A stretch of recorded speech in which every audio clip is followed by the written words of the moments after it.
Historia de las últimas 24 horas y algunos acontecimientos que están ahora precisamente en pleno desarrollo. Hemos tenido que modificar la pauta para eso. Vaya novedad, ¿no? Hoy es viernes, gracias a Dios es viernes. Shabbat Shalom, Assalamu Alaikum, Pax Vobis. Recuerden, en esta tierra de gracia llamada República Bolivariana de Venezuela, convivimos en santa paz. Los seguidores de cualquiera de las tres grandes religiones monoteístas que confluyen en el Medio Oriente, en Tierra Santa, y por supuesto los de todas las otras, y los que son agnósticos y los que no creen en ninguna de ellas. Privilegio que hay que saber preservar. Parece que no lo están preservando. Hemos entrado a jugar en política con factores que son propios de las confrontaciones del Medio Oriente. Tal vez tocaremos ese tema, tenemos los argumentos en la mano. Pero hoy queremos ser breves en la presentación porque el drama de Grecia está realmente en pleno desarrollo. Y las consecuencias en Italia, en España, en Portugal, en Francia las cosas no están demasiado bien. En Alemania ha renunciado el presidente Wolf en medio de un escandalete. Y Sarkozy trata de huir hacia adelante con los problemas que tiene y se reúne nuevamente con su par británico. Y en realidad la situación de Medio Oriente y en el Golfo Pérsico está que arde, pero no es la única. En todo caso, comencemos por Grecia y les diré que la única buena noticia es que reapareció Lukánikoss. ¿Recuerdan quién es Lukánikoss, no? El perro que de salchicha no tiene nada, pero Lukánikoss es el nombre de salchicha. Un gran perro que además está vacunado, tiene patente, tiene el collar, no lo pueden llevar preso y siempre manifiesta del lado de los que protestan y le ladra a la policía. Es increíble. La plaza Sintagma, bueno, aquí las cosas no están para risas, ¿no? Amaneció con medidas de seguridad, la gente está que no aguanta otra vuelta de tuerca. Los estudiantes marcan la pauta, los trabajadores y los... se están quedando sin presupuesto para educación, pero además, así se gradúen con un título universitario bajo el brazo, no tienen posibilidades de conseguir trabajo. Y van a votar 15.000 empleados públicos ya, en el saque, y 150.000 de aquí al 2005. Es parte del paquetazo neoliberal. Hoy estaba liviana la plaza Sintagma, no obstante estaba divertida. Ahí está Lukánikoss.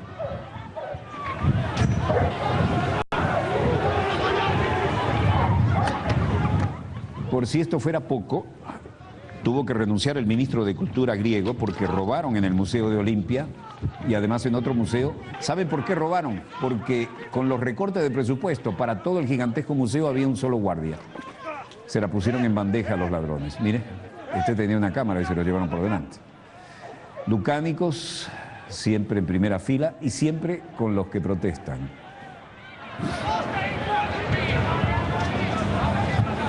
Según el alcalde de Olimpia, Timios Kotsias, los dos hombres que entraron armados y movilizaron a la guardiana a las 7 de la mañana, vean Lukánikoss, se llevaron decenas de piezas históricas irreemplazables del museo, pero además la semana pasada se habían robado un Picasso y otra firma de esa categoría.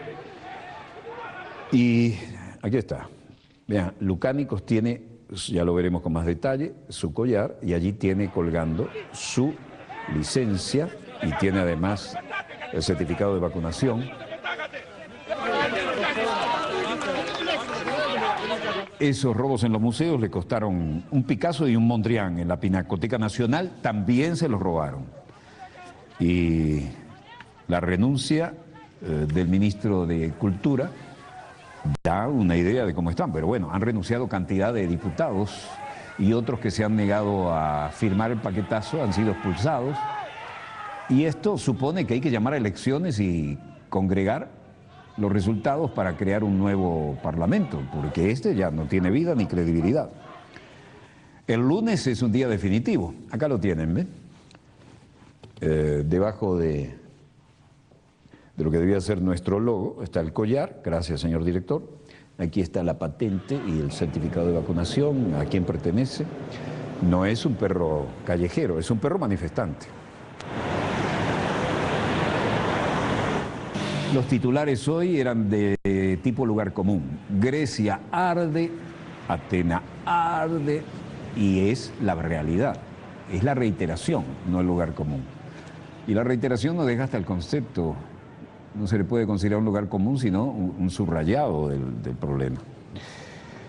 El gobierno está haciendo exactamente lo que quieren los neoliberales, que sin eso el lunes no le firman el salvavidas de plomo que necesitan. Ya acordó despedir 150.000 empleados y trabajadores en los próximos 3 años, comenzando en este y llegando ya en el presente 15.000, ¿no? Bueno, aquí todo el mundo protesta y todo el mundo está harto y no creen nada, ni el Padre Nuestro, de los políticos.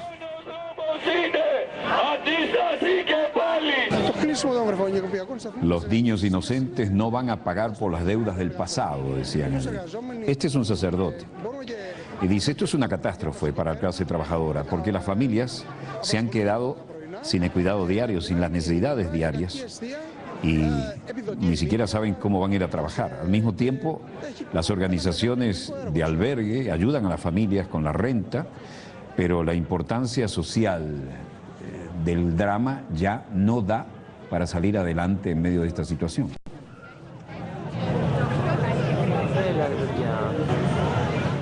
Había unos cuantos carteles que decían Fondo Monetario Internacional, vete al diablo, tomen su memorándum, es decir, las condiciones del paquetazo neoliberal del Fondo Monetario Internacional, y desaparezcan de aquí con su memorándum. Otros dijeron, ya saben lo que pueden hacer con su memorándum. Y la atención social, los jóvenes no tienen presente, mucho menos futuro, pero los que trabajaron toda una vida ya no saben cómo van a llegar, ni siquiera a fin de mes, cómo van a llegar a la quincena.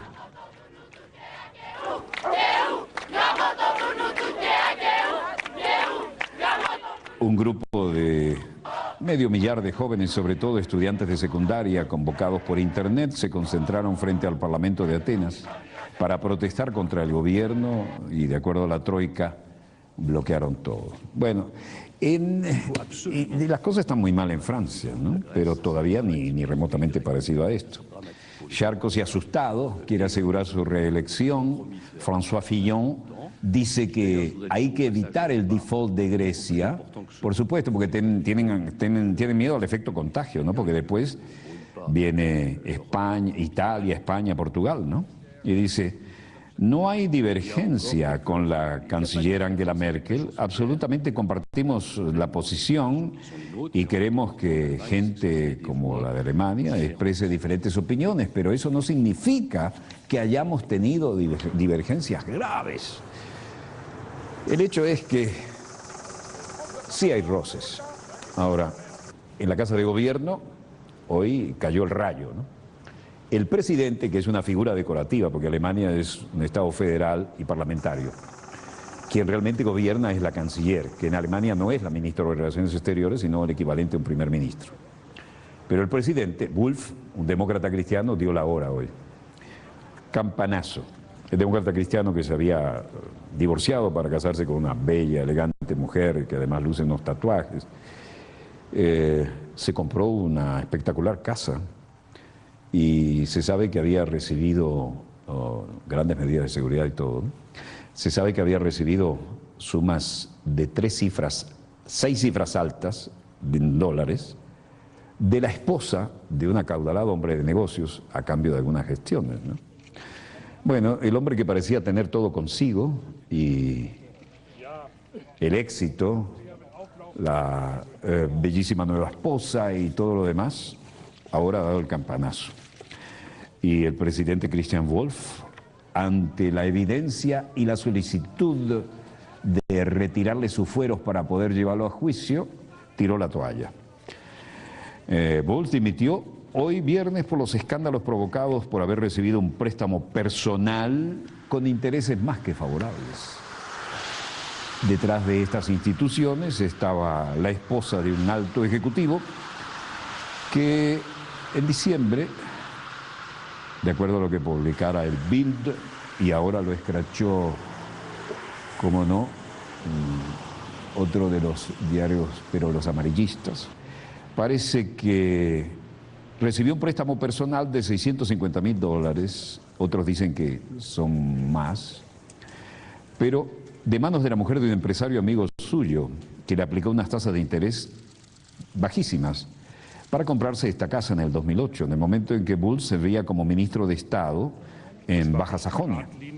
Así que el hombre, en una declaración breve, dijo: los desarrollos,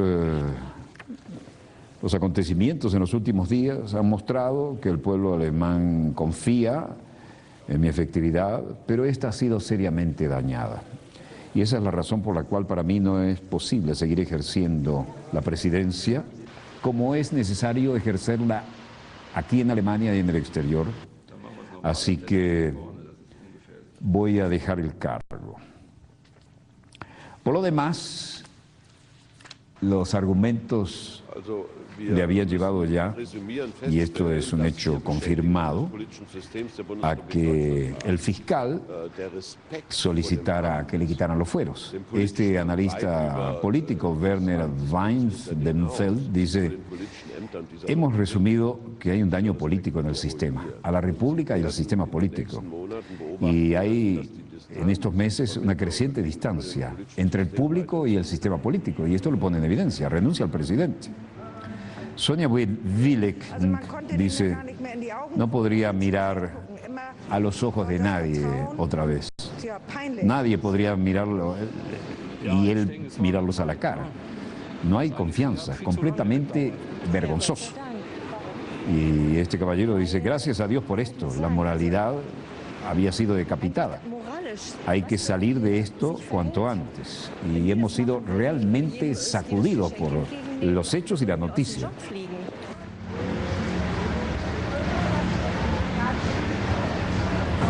El señor Wulff y su esposa Bettina son ahora noticia, pero noticia por el bochorno que han generado. Siempre he actuado con corrección en todas mis posiciones, he cometido algunos errores y siempre he estado dando la cara a los acontecimientos. La primera razón por la cual no puedo seguir ejercitando mi cargo de presidente es porque, primero, debemos estar en condiciones de hacer frente a las responsabilidades aquí y fuera de aquí, en el exterior. Así que, gracias a mi familia, sobre todo a mi esposa, porque han sido un hermoso representante de la humanidad y de la moderna Alemania, pero ha llegado el momento de separarme del cargo. Escandalazo provocado por el préstamo personal en términos favorables. Ich habe Fehler gemacht, aber ich war immer aufrichtig. 30 minutos después de que Wulff anunciase su dimisión, Angela Merkel agradeció al ahora expresidente su contribución al país y respetó su decisión. Die ich als eine überzeugende Repräsentantin eines menschlichen und eines modernen Deutschland wahrgenommen habe. En realidad, Wulff a los 52 años parecía imbatible, pero su dimisión es porque la Fiscalía del país le pidió al Parlamento que le quitara la inmunidad como presidente para investigarlos por corrupción. Y él sabía lo que se le venía. Y ahora Angela Merkel debe consultar con los socios de la coalición gobernante y con la oposición para buscar un candidato de consenso como sucesor de Wulff. Por supuesto, esto supone que tienen que ponerse de acuerdo y volver a negociar. Y Merkel, que es la verdadera jefa de gobierno, porque el presidente es un poco figura decorativa, tuvo que dar la cara de la manera más visible. Y la controversia se había iniciado en diciembre, cuando el diario Bild publicó una historia que detallaba el préstamo que hacíamos referencia, pero también fue remachado por Der Spiegel en su estilo característico. Cada vez más presionada para que renunciara, Wulff le dio gusto a quienes cuestionaron su estancia en el cargo y la señora Merkel dijo: que bueno, que había que aceptar esto, agradecerle los servicios prestados y hablar con los miembros de la coalición para ver cómo forman un nuevo gobierno y con un candidato de consenso. La figura del presidente fue creada en 1919 para reemplazar la de emperador como jefe de Estado. Friedrich Ebert fue el primer presidente. Wulff fue el 10º presidente después de la Segunda Guerra Mundial y ejerció el cargo desde julio de 2010 y reemplazó a Horst Köchler, quien renunció tras otra controversia sobre unas declaraciones en las que criticaba al gobierno por mandar tropas a países en el extranjero. Lo hizo bien. En este momento Wulff tenía 51 años y era visto como un posible canciller. Ahora se le acabó la carrera política. Bueno, en política nunca se puede decir este es el punto final, pero parece que es el final. Wulff pertenece al Partido Cristiano Demócrata, el mismo del actual canciller, cuya opinión fue decisiva a la hora de su nombramiento como presidente. Y Frankfurt es ahora, junto con Berlín y otros aeropuertos, pero sobre todo Frankfurt, que es el tercero en importancia, un verdadero caos. Más de 280 vuelos han sido cancelados. Los controladores aéreos están reclamando mejoras no cumplidas y la huelga de los 200 trabajadores del aeropuerto de Frankfurt, el tercer aeródromo más grande de Europa, causó este viernes 200 y más cancelaciones de vuelos, creando un verdadero caos de tráfico aéreo en el viejo continente. Según fuentes de Fraport, la operadora del aeropuerto de Frankfurt, había programado cerca de 1.300 operaciones, se cancelaron 1.250 operaciones programadas. Los paros convocados por el Sindicato de Trabajadores de Tránsito Aéreo se desarrollarán de 8 de la mañana a las 22. Los controladores, representados aquí por Markus Sievers, dicen, puedo entender el malestar de los pasajeros y nos disculpamos en nombre de Fraport y los operadores, pero no hay manera de llegar a un acuerdo. Ole von Böst, el mediador de la disputa con el sindicato, nos habían prometido un acuerdo y luego resultó inaceptable y no había soluciones a la vista. De manera que no se trata del famoso 70% del que se hablaba, sino significativamente menos, y estábamos de acuerdo en aceptarlo, pero esto es un aumento que se reparte en los próximos 4 años y aún así no hubo acuerdo. El director de operaciones de Fraport, Peter Schmidt, dice, las negociaciones no se han movido, esto es lamentable de hecho, y está un poco más problemático que ayer. Lufthansa hasta el momento piensa cancelar 270 vuelos. Pienso que no hay vuelos adicionales y se esperan muchas demoras. Este es un tema que por ahora no es un caos, pero no es nada agradable, ¿no?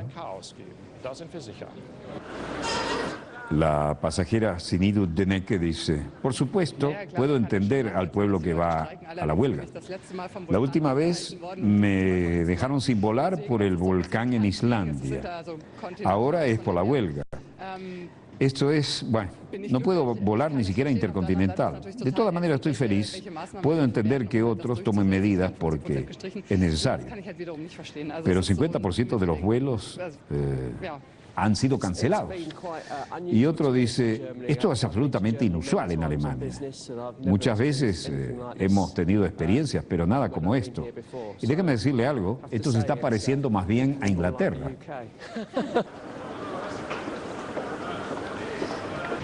La aerolínea Lufthansa, cuyo principal hub está en Frankfurt, tuvo que cancelar 100 vuelos ayer y 250 más hoy como mínimo. Y en Australia, en Brisbane y en Melbourne, una nueva aerolínea que se había presentado como la alternativa barata, lleva 4 meses de vida y ya quebró las alas. Mark Korda, voluntario de la administración, dice, bueno, la prioridad son los pasajeros y los empleados, pero la próxima fase, ¿cómo vamos a hacer? No tenemos un caballero blanco que venga al rescate y esto hay que investigarlo. En las próximas 48 horas nadie se va a mover ni va a volar. Esto es más frustrante de lo que parecía y en todo caso queremos respuestas y nadie atiende ni los teléfonos. Bueno, en Australia se vuela y se vuela mucho. Air Australia, no la línea nacional Qantas, se declaró insolvente de pronto, luego de volar y haberse estrenado con todos los bombos y cambiar los colores, pero quedarse con los aviones del anterior, y dejó sin volar a 4.000 pasajeros con billete comprado y admite que es improbable que pueda recuperar la normalidad. Air Australia, la antigua Strategic Airlines, dejó toda su flota en tierra sin previo aviso al no poder afrontar los gastos operativos básicos en un corto y medio plazo. ¿Qué fue esto? ¿Una aventura de los ejecutivos? No tenían ni para pagar el combustible y los han dejado en tierra incluso en el exterior. La compañía con sede en Brisbane ha activado un dispositivo especial para asegurar que sus pasajeros puedan encontrar la alternativa de viaje más conveniente. Hasta ahí. Aunque ha advertido que el desembolso, que le devuelvan el costo del billete, dependerá de la forma de pago en que se haya realizado la compra. Entonces todos los que volaban barato, como los jóvenes estudiantes y turistas de bajo costo y de bajo gasto, y la gente que quería ahorrar, se ha quedado absolutamente varada. Air Australia comenzó a operar el pasado 15 de noviembre, reemplazando Strategic y con la intención de dedicarse a los vuelos domésticos de pasajeros y algunos vuelos internacionales en Asia-Pacífico, como Bali en Indonesia, Phuket en Tailandia y Hawái. En Phuket ni siquiera tenían plata para pagar el combustible y no le llenaron los tanques y no pudieron volver a Australia. Además de estrenar nuevo nombre, cambió la imagen corporativa, los colores, blanco y azul por verde y dorado. La flota heredó hace 4 meses de Australia con una A330-200, 6 320-200 de Airbus. Y los jóvenes dicen, bueno, de aquí no nos va a salvar nadie. Todo el mundo que quería un billete barato se quedó trancado. El panorama aéreo está como el panorama económico. Esto no lo puedo entender, es absolutamente inaceptable.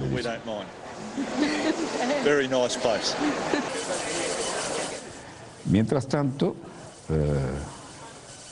los turistas que estaban en Phuket, en Tailandia, se quedaron parados y Air Australia simplemente da el trancazo de la puerta y dejó 4.000 pasajeros en tierra. El Banco de Italia y las autoridades de carabineros se encontraron con una gigantesca estafa con bonos de Estados Unidos. Incautaron 6 billones de dólares en bonos del Tesoro de Estados Unidos, pero los bonos eran falsificados.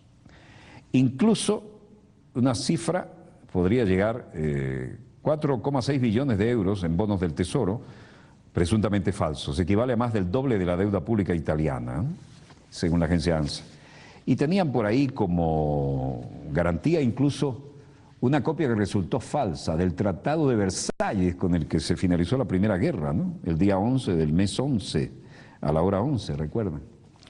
Los títulos confiscados habían sido transferidos a Suiza desde Hong Kong en el 2007 y tendrían como fecha de emisión 1934 y están siendo examinadas por la Embajada de Estados Unidos en Roma. En los últimos años ha habido falsificación de títulos de deuda pública. En septiembre de 2009, la policía transalpina confiscó 116.000 millones de dólares en bonos y detuvo a 2 ciudadanos filipinos a su llegada al aeropuerto de Milán, mientras que en junio de ese mismo año detuvieron a 2 ciudadanos japoneses que portaban un maletín con bonos con un valor nominal de 134.000 millones de dólares. ¿Cómo se ve? Esto es un escandalazo, pero no es el único. Porque aquí hay 20 billones en bonos del Tesoro de los Estados Unidos que presuntamente son del año 2010, así que las cosas llegan como en cascada y cada vez se complican más. Por lo demás, hay otros escándalos que tienen que ver también en el área de influencia del gobierno italiano. El primer ministro Mario Monti anunció una propuesta de ley para que el Vaticano, el Estado Vaticano, la madre de todas las batallas, va a ser esto de los bonos. Y como garantía, como les dije, un falso copia del Tratado de Versalles. El primer ministro Mario Monti anunció una propuesta de ley para que el Vaticano pague impuestos de alrededor de 945.000 millones de dólares por año, propiedades comerciales que en el pasado no pagaban impuestos. La Iglesia Católica tiene en Italia, oigan bien, más de 110.000 propiedades valoradas en 9 billones de euros e incluye iglesias, escuelas, edificios residenciales, centros comerciales, también los tiene en el exterior, ¿no? Y el impuesto se aplicaría únicamente a propiedades utilizadas para fines no religiosos. El anuncio viene después que en diciembre el gobierno reinstaurara un impuesto pagado por todos los ciudadanos que tuvieran una propiedad en Italia. Para dicho impuesto, la Iglesia Católica goza de una exención desde el 2005, pero más de 130.000 personas firmaron una petición para que dicha exención fuera revocada. Mario Staderini, líder del partido italiano Radicales, dijo que es una victoria de la presión pública. Lo que se logró fue romper un poco el muro que protege a la Iglesia. Y para Marcos Catalano, propietario de una tienda en Roma, la medida es justa. Ya era tiempo de que pagaran, todos pagamos, dijo. Son dueños de los edificios más hermosos del centro de la ciudad, en el suelo italiano, y los rentan a precios de mercado, no los dan gratis o a bajos precios para caridad, dijo Catalano. Se estima que la exención de impuestos le representa a la Iglesia Católica un ahorro anual de 600 millones y 2.2 billones de euros. Es decir, campanazo y no de San Pedro. Ciertamente los tiempos cambian y la Santa Madre Iglesia va a tener que recordar aquello de los votos de obediencia, castidad y pobreza que hacen todos los sacerdotes. Insólito que un gobierno italiano tomara esto, pero la cosa viene de la base. Italia, que es absolutamente católica, firmó, y ese paquete de firmas fue imparable. Ahora, de un corte, volvemos con más acontecimientos y les contamos los valores como están en el mercado en instantes, con más acontecimientos en pleno desarrollo.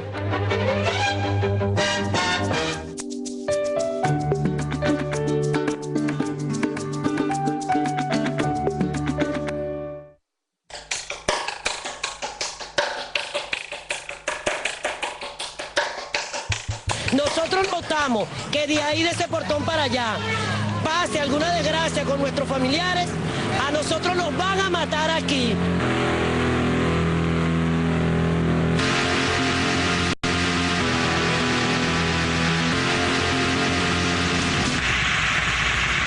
Es impactante, las imágenes hablan por sí solas, la cantidad de personas, familiares de todos los presos que estaban afuera, lágrimas, personas desesperadas, especialmente los familiares, algo inédito. ¡Ahí está mi hijo! ¡La guardia lo está matando! ¡Hagan algo, por favor! Que están matando a la gente allá adentro, por favor, ahí está mi hijo.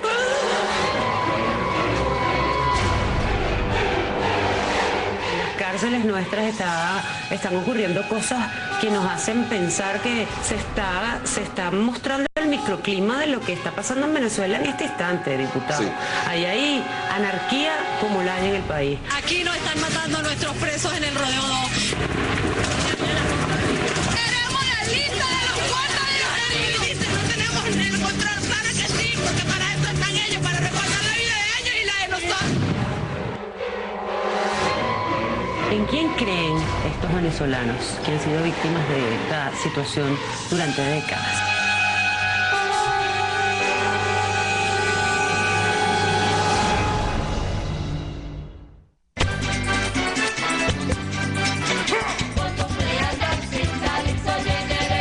Playas, montañas, llanos, desiertos y selvas de Venezuela son tu mejor opción.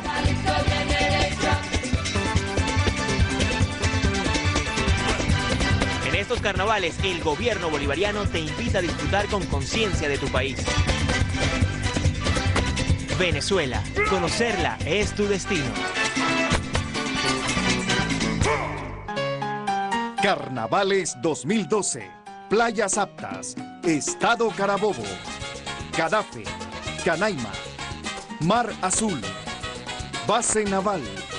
Club Social Refinería El Palito. Huequito. La Rosa. PDVSA Borburata. Quizandal. Recorre y disfruta nuestro país con responsabilidad. Bravo por apoyar a pequeños y medianos productores agrarios. Bravo por los insumos. Bravo por el apoyo en la cosecha y la distribución. Bravo por permitirles pagar su financiamiento con el fruto de su trabajo. Bravo por dignificar al campesino y por estar siempre a su lado. Bravo Agrovenezuela. Bravo.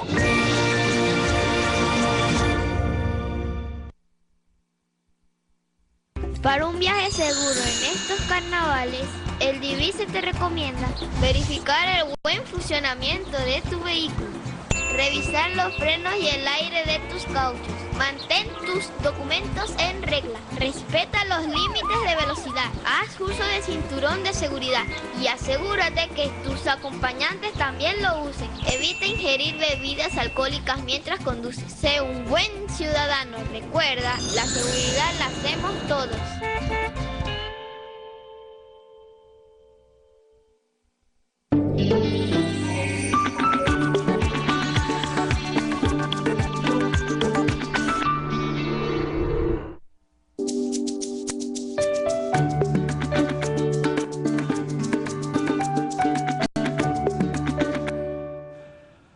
Bueno, aquí están los valores prometidos. El precio del petróleo venezolano al alza, $110.82 el barril. El precio de la OPEP, 118,13, también al alza. El precio del Brent, 120,70, también al alza. Precio del Brent del Mar del Norte, 120,70. El West Texas, también al alza, es un marcador, $103.82. Está interesante el panorama petrolero. Ha bajado la onza Troy, 1.724,08.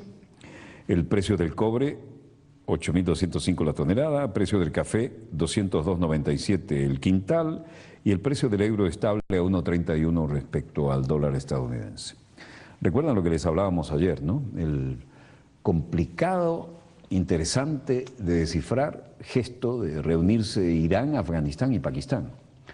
Bueno, por aquí vienen verdaderos acontecimientos en pleno desarrollo y ya se han puesto de acuerdo en una posición de conjunto en contra de las influencias exteriores en el área, lo cual se presta para varias lecturas. Pero además hay verdaderas guerras mediáticas de las que siempre hablamos, no solo allá, también aquí.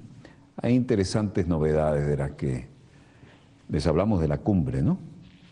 Los tres presidentes en una movida interesantísima, salieron al paso de la situación internacional y Ahmadinejad sigue generando su propia e independiente línea diplomática y Mahmoud Ahmadinejad aquí, recibido y abrazado por el presidente Asif Ali Zardari y el presidente Hamid Karzai en Islamabad, en Pakistán. Reunión de alto nivel. Irán critica la influencia extranjera en Afganistán y Pakistán. Se reunió con sus homólogos Asif Ali Zardari y Hamid Karzai para hablar sobre el proceso de paz en la región. No hay ningún problema fundamental entre los países de la región. Todos los problemas vienen de afuera, aseveró Ahmadinejad, acompañado en una rueda de prensa por su colega pakistaní Asif Ali Zardari y el afgano Hamid Karzai. Deberíamos arrebatar a los otros la oportunidad que se han otorgado a sí mismos de interferir en los asuntos regionales, propuso. El presidente iraní llegó a Islamabad para participar en esta cumbre. Algunos dicen que los gobiernos de Afganistán y Pakistán parecen molestos por no tener participación directa en la oficina talibán abierta recientemente en Qatar, a través de la cual Estados Unidos está manteniendo contactos con los insurgentes. Es decir, Estados Unidos mata y le hace la guerra al talibán y al mismo tiempo le dice que abra una oficina en Qatar, que es un gobierno que depende de Estados Unidos para su seguridad, y mantiene contacto directo con los insurgentes. Esto ha molestado mucho a los gobiernos de Afganistán y Pakistán. Zardari, que invitó a Ahmadinejad a hacer otra visita en solitario a Islamabad, aclaró que la relación entre Pakistán e Irán no puede verse socavada por ninguna presión internacional. Y el presidente pakistaní también rechazó que el ejército de su país dé apoyo a los talibanes, aunque admitió que aún hay residuos de la década de 1980 cuando Pakistán apoyó a varias facciones islamistas en la guerra contra la Unión Soviética en Afganistán, y por supuesto lo hizo con la bendición y todo el apoyo descarado de asesoramiento y logística de Estados Unidos. Ahí sí eran buenos los talibanes, ¿no? Los tres países tienen objetivos dispares y una historia íntima, pero ahora convienen en desconfiar de los planes estadounidenses en la región, porque ya han sido usados y dejados en el camino, más bien en la cuneta, ¿no? El ejecutivo de Karzai ha aceptado finalmente que las cosas tengan una relación diferente y la muerte del líder terrorista de Al-Qaeda, Osama Bin Laden, en una operación estadounidense en suelo pakistaní en mayo pasado, hizo que se resquebrajaran los lazos diplomáticos entre Islamabad y Washington, que aún no han sido restañados y además a Washington parece importarle poco. Se trata de un contexto propicio para que Irán intente empujar a sus vecinos fuera del área de influencia de Estados Unidos. La visita del líder iraní coincidió con un ataque suicida, otro en la región tribal pakistaní de Kurram, que acabó con la vida de 23 personas y dejó heridas a otras 40 en la capital. Esto es un gesto de protesta a la influencia desmedida de Estados Unidos y al juego doble. Porque no olvidemos que el talibán fue propiciado, armado, asesorado por Estados Unidos cuando querían sacar a la Unión Soviética del área. Y ahora están dialogando con ellos en uno de los gobiernos que dependen de su protección en el Golfo. Incluso le han dicho que abrieran una representación y la tienen. Aquí estamos en Viena, Austria. Secretario General de las Naciones Unidas, el Ban Ki-moon, dice que las autoridades iraníes deben cumplir con las resoluciones del Consejo de Seguridad y que hay 5 resoluciones del Consejo de Seguridad que no han sido implementadas por completo por las autoridades iraníes, y esto es muy importante. Segundo, dijo, estoy muy preocupado porque al menos la Agencia Internacional de Energía Atómica reporta indicaciones de que podría haber dimensiones militares en el plan nuclear de Irán. Habría la posibilidad de una dimensión militar en el desarrollo de esos programas. There may be a possibility of a military dimension in Iranian nuclear development programs. Uno tiene la sensación de que este señor dice exactamente el libreto que le escriben los que lo pusieron en ese cargo, ¿no? Las autoridades iraníes deben cumplir con estas resoluciones. Y tengo para mí que la Agencia Internacional de Energía Atómica no han sido capaces de convencer a la comunidad internacional, así que tienen que cooperar los iraníes con la Agencia Internacional y con las Naciones Unidas y el Consejo de Seguridad. Es su responsabilidad y más allá incluso deberían lograr resolver pacíficamente a través de negociaciones, a través del diálogo, esta controversia. Y si ustedes creen que hay un plan B, bueno, no hay alternativa a resoluciones pacíficas en este tema. Poniendo fin a la explosión nuclear, Ban Ki-moon dice que el conflicto debe resolverse pacíficamente. Todos estos temas tienen que ser resueltos de forma pacífica. Ustedes saben que en Viena está la sede de la Agencia Internacional de Energía Atómica, ¿no? En Washington, la secretaria de Estado, que ahora cuida un poquito más la apariencia, pero tiene ojos de mucho cansancio, dijo que la Unión Europea y Estados Unidos celebran la oferta de Irán de volver a las negociaciones nucleares. Y lo dijo junto a Catherine Ashton. Y creo que es positivo el hecho de que la carta llegara, dijo Ashton en Washington durante una rueda de prensa conjunta con la secretaria de Estado, al mencionar la recepción en Bruselas de la carta del negociador nuclear iraní Said Jalili, de la que hablábamos ayer, en carácter de primicia. Hay una posibilidad potencial de que Irán pueda estar listo para iniciar las conversaciones. Seguiremos discutiendo y asegurándonos de que lo que está planteado es concreto, dijo Ashton, quien dijo ser cautelosa y al mismo tiempo optimista respecto a este asunto. Ashton estaba en Washington para discutir la misiva con su par Hillary Clinton cuando calificó la carta de importante paso tras un año de estancamiento en las negociaciones y la creciente tensión con Irán. La carta está fechada 14 de febrero. Jalili informó a las potencias mundiales que Teherán está dispuesto a reanudar las estancadas negociaciones en la primera oportunidad, siempre y cuando respeten su derecho a la energía atómica con fines pacíficos. Jalili dirigió la carta a esta señora Ashton, que representa en las conversaciones a Estados Unidos, Francia, Gran Bretaña, Alemania, China, Rusia, conocidos como el Grupo 5+1, al que hacía referencia la secretaria de Estado. Miembros permanentes del Consejo de Seguridad de la ONU, más Alemania. Como se señala en la carta de Catherine Ashton en octubre, todo diálogo con Irán debería comenzar con una discusión sobre su programa nuclear y la respuesta de Irán. Parece reconocerlo y aceptarlo, añadió. Debemos estar seguros de que si decide seguir adelante hacia la reanudación de las conversaciones, vamos a ver un esfuerzo sostenido por parte de Irán de acudir regularmente a la mesa de negociaciones hasta que esto termine con una solución que haga que Irán respete sus obligaciones internacionales, dijo Clinton.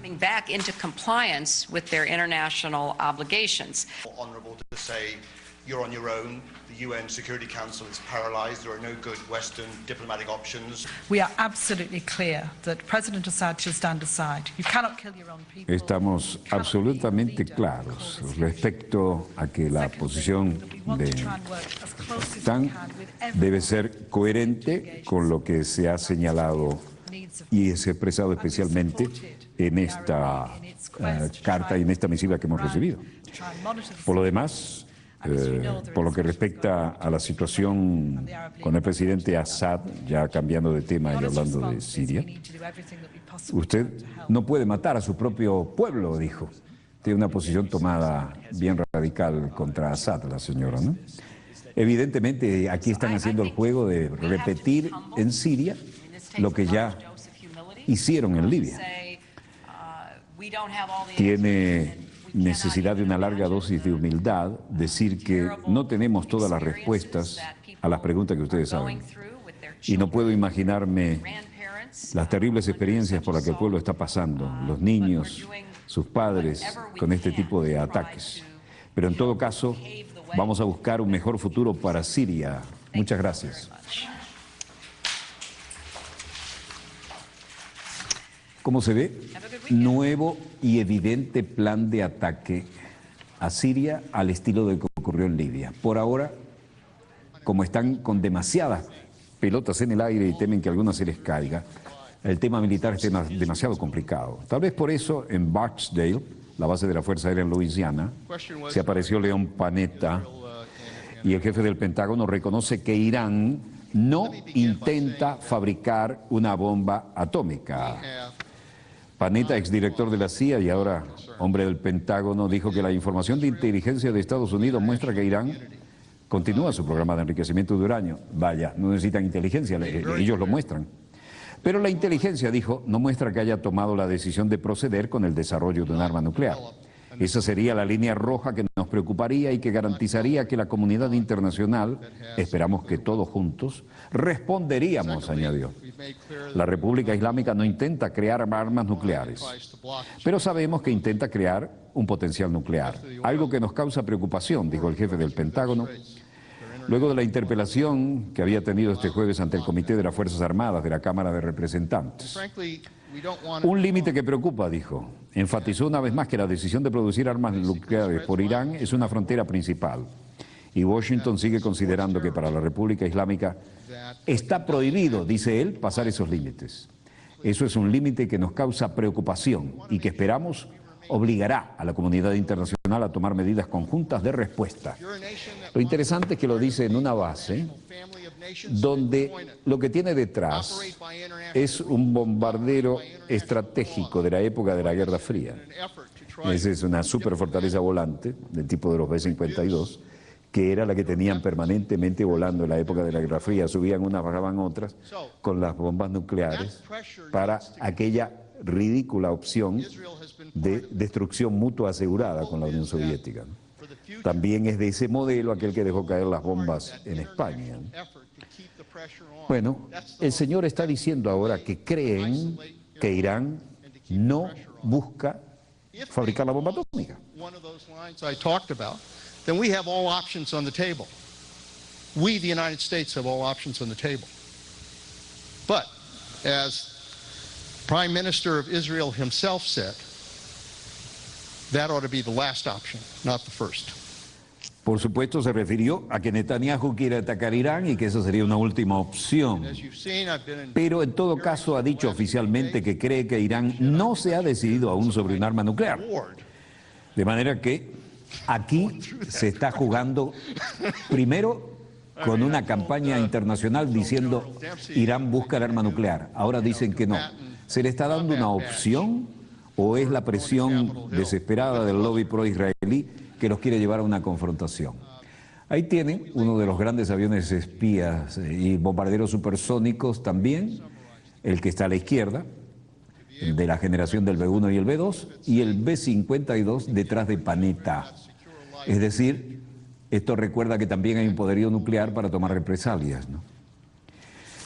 Mientras tanto, en Los Ángeles, el vicepresidente chino Xi Jinping era recibido en parte de su gira, pero antes había hecho una escala en la zona del poderoso lobby de los granjeros, en Des Moines, Iowa. Y ciertamente es un área muy sensible en las relaciones bilaterales. Los productos de Iowa, en el menú de la cena cuidadosamente diseñado para resaltar los mejores productos del campo, lo esperaban a Xi Jinping en el Capitolio Estatal. 650 invitados asistieron a la cena de bienvenida del líder chino, que regresa al corazón de Estados Unidos después de su primer viaje en 1985, el oeste medio.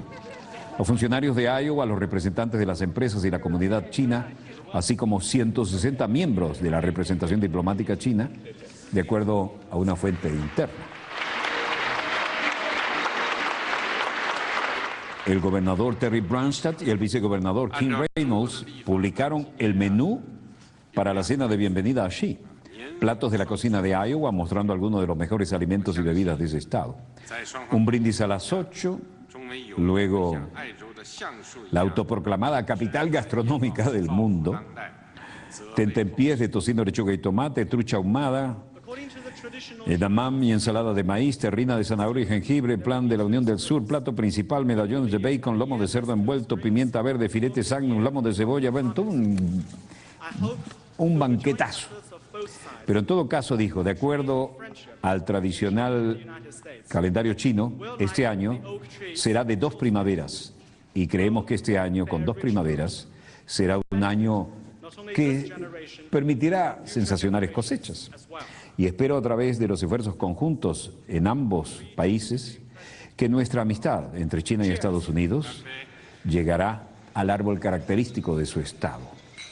Y habrá un rico fruto en beneficio no solo de estas generaciones, sino de las generaciones del futuro. Salud.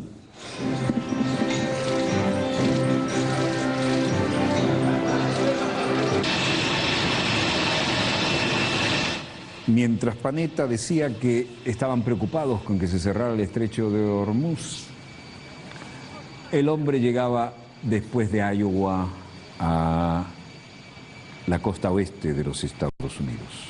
Arribó a Los Ángeles, por más que dijera Phoenix, esa escalera está en Los Ángeles. Y el líder chino concluye en Los Ángeles su visita a Estados Unidos. Luego debe partir hacia Irlanda y probablemente Turquía. Una China próspera y estable no será una amenaza a ningún país, dijo Xi. Solo será una fuerza positiva para la paz y el desarrollo mundial. Xi, quien se supone por eso recibe este tratamiento, vean su escolta, muy atenta. Escolta, al parecer, combinada, ¿no? Bueno, Xi dice que el próximo año, se dice, será el presidente de la nación más poblada del mundo y comenzó su 4º día en Estados Unidos con una conferencia sobre comercio bilateral en el centro de Los Ángeles, organizada por el Ministerio de Comercio de China. Su homólogo estadounidense, el vicepresidente Joe Biden, se reunió con él más tarde. El gobernador de California, Jim Brown, y el alcalde de Los Ángeles, Antonio Villarraigosa, elogiaron la relación Estados Unidos-China. Tenemos un gran futuro juntos, dijo Brown, quien anunció planes para abrir en China una nueva oficina de comercio e inversión. Obviamente la torre de control indicaba que estábamos en Los Ángeles, ¿no? El ruidito característico de la entrada del Elíseo.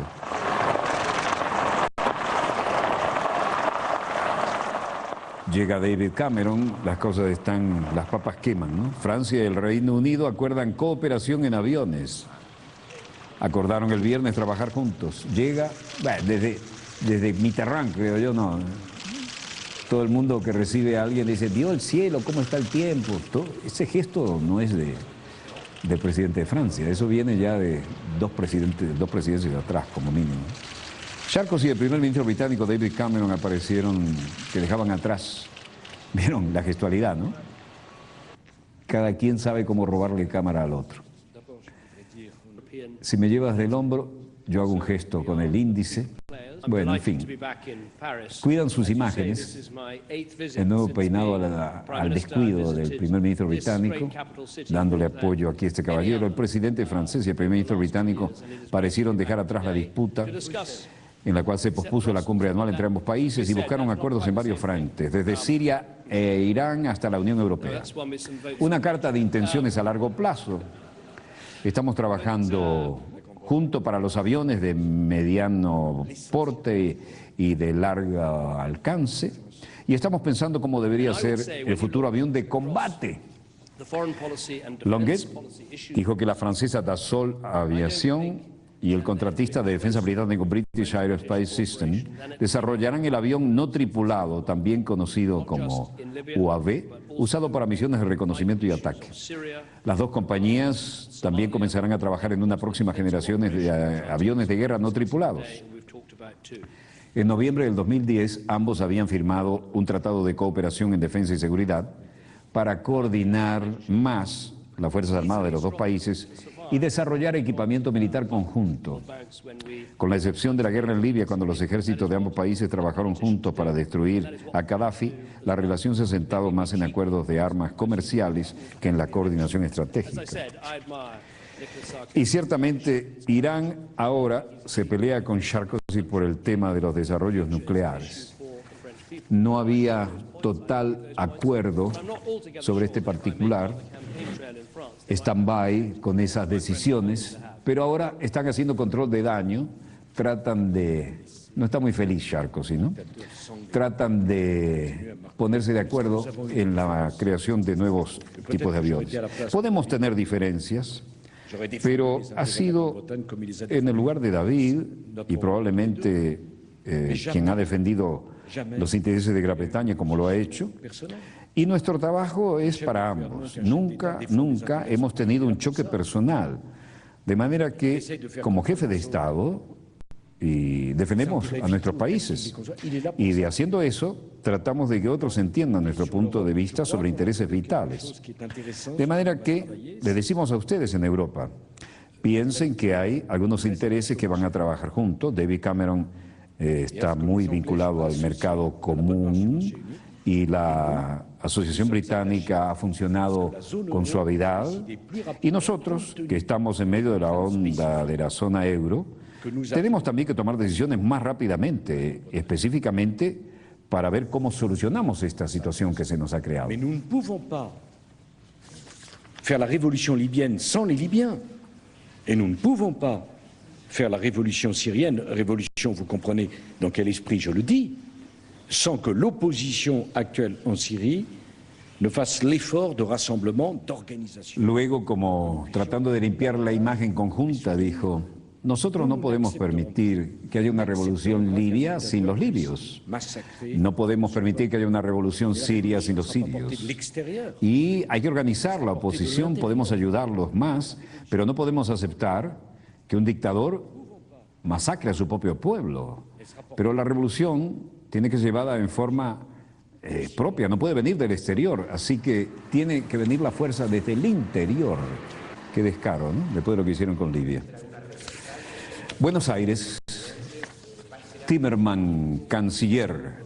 Respecto a la primera pregunta sobre represalias.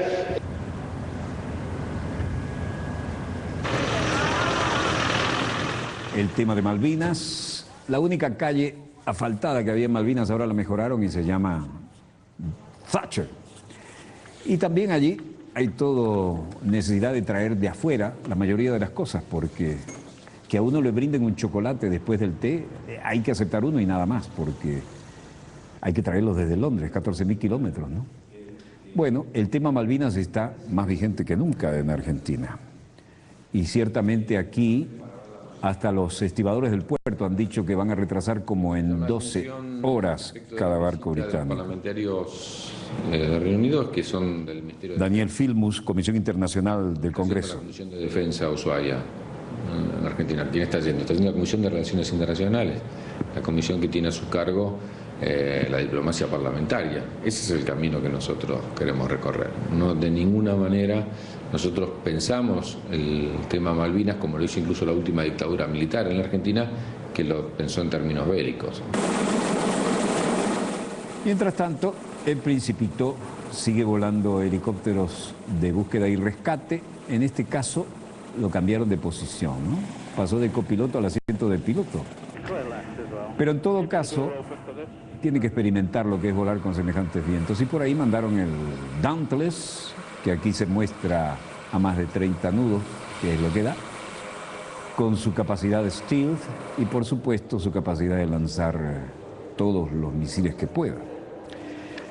Hasta allá llegan a veces algunos buques de turismo, incluso vi alguno que se llevó sus propios cabos por delante porque no había remolcadores en esa época. Pero aquí, en Argentina, todo el mundo, y no es solo en Argentina, ha decidido boicotear los buques que tengan bandera de las islas o británicas en algún modo. Pero de ninguna manera pensamos, como pueden pensar con mucha legitimidad, sindicatos, organizaciones sociales argentinas, de que sea el camino del boicot o algún tipo de acción en esa dirección. El Congreso va a manifestar con todas las fuerzas políticas apoyando la reivindicación soberana sobre el territorio de las Islas Malvinas, Georgias y Sandwich del Sur, y va a manifestar al mismo tiempo la voluntad de que sea el diálogo y que la democracia no tiene otra alternativa que no sea la diplomacia internacional para que nosotros avancemos en esta dirección.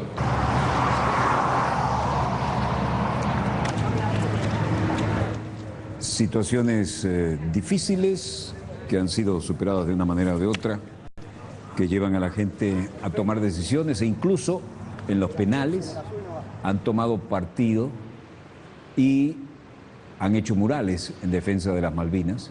Pero está la Rambla Wilson, ¿no? El acceso portuario tiene ahora un problemón, porque si los trabajadores del puerto deciden tomar 12 horas de demora en la estiba de un barco de bandera británica, ya no va a recuperar ese tiempo, y barco parado no gana flete, y no va a llegar de acuerdo a la organización computarizada de los puertos que tiene en su itinerario, se va a ir generando en escala una demora cada vez mayor. Esto se puede compensar a veces en ruta, pero a veces no. Y si los trabajadores del puerto deciden hacer eso, de hecho ya ni pensar en buques con la bandera de Malvinas, Uruguay fue el primero que decidió eso, ¿no? Pero si afectan además a todo el comercio ingente que hay entre los barcos de Reino Unido que tocan puerto y toman esas decisiones, sin duda no va a haber salida económica ni para los grandes transportes de turismo ni para los buques que cruzan allí. Aquí tenemos una cosa de última hora que es importante destacarla. Vean esto. Nuevo Herald, una organización de centro judío, pide intervención a Chávez por publicación antisemita. Estamos en la guerra informativa abierta, ¿no? Este es el Nuevo Herald de Miami y hablan del centro Simón Wiesenthal. Pero además entra en lisa el tradicional semanario Aurora, editado en español en Israel, que yo lo recibía desde la época que llegaba por avión, y dice, vamos a cambiar, señor director, al Aurora. Esto lo publicó hoy el Nuevo Herald, ¿no? Simón Wiesenthal, el centro Simón Wiesenthal, pide intervención contra Chávez porque dicen que hay actitudes antisemitas acá. Y este resultado es producto de lo que siempre decimos, hay dos teatros de operaciones, la crisis real, sea militar, política, de gerencia, y el teatro de operaciones paralelo, es decir, en esto, en los medios de comunicación. Y Aurora, miren Aurora, ¿qué hace? Los venezolanos quieren regresar al camino correcto y la foto es la del candidato que acaba de ganar las primarias de la oposición. Pero lo que dice Aurora, sin firma, es decir, no hay nadie que dé la cara, y con la responsabilidad obvia de este semanario, es un brulote tal que yo me niego a leerlo. Es realmente escatológico. Y esto definitivamente merece una atención y una respuesta, ¿no? Es interesante además el sincronismo entre el Miami Herald y Aurora. Pero evidentemente el lobby pro-israelí, que es fortísimo en Estados Unidos, dispara aquello en el Miami Herald y simultáneamente, sin firma, un brulote realmente escatológico, donde se dice de todo contra el presidente de la República Bolivariana de Venezuela en el semanario Aurora de Israel. Parece que definitivamente aquí hay un sector que entró en la política interna a manipular argumentos a través de los medios de comunicación. En fin, hoy es viernes, gracias a Dios es viernes. Shabbat Shalom, Assalamu Alaikum, Pax Bobis. Volveremos el lunes, porque la situación de nuestra querida, contaminada y única nave espacial no está para carnavales en dossier. Cuando ella haya dado 3 vueltas sobre su eje imaginario, y Dios mediante estaremos aquí para contarles la pequeña gran historia de las próximas 72 horas. Por favor, no ingresen a la estadística, manejen con absoluto cuidado, no se peguen a las colas, hay un altísimo porcentaje de accidentes por demasiada cercanía, cuando el otro frena hay choques en cadena. Jamás combine el volante con lo que ustedes saben. Feliz fin de semana, a nombre del equipo Dossier les habló Walter Martínez. Disponga usted de las cámaras, señor director.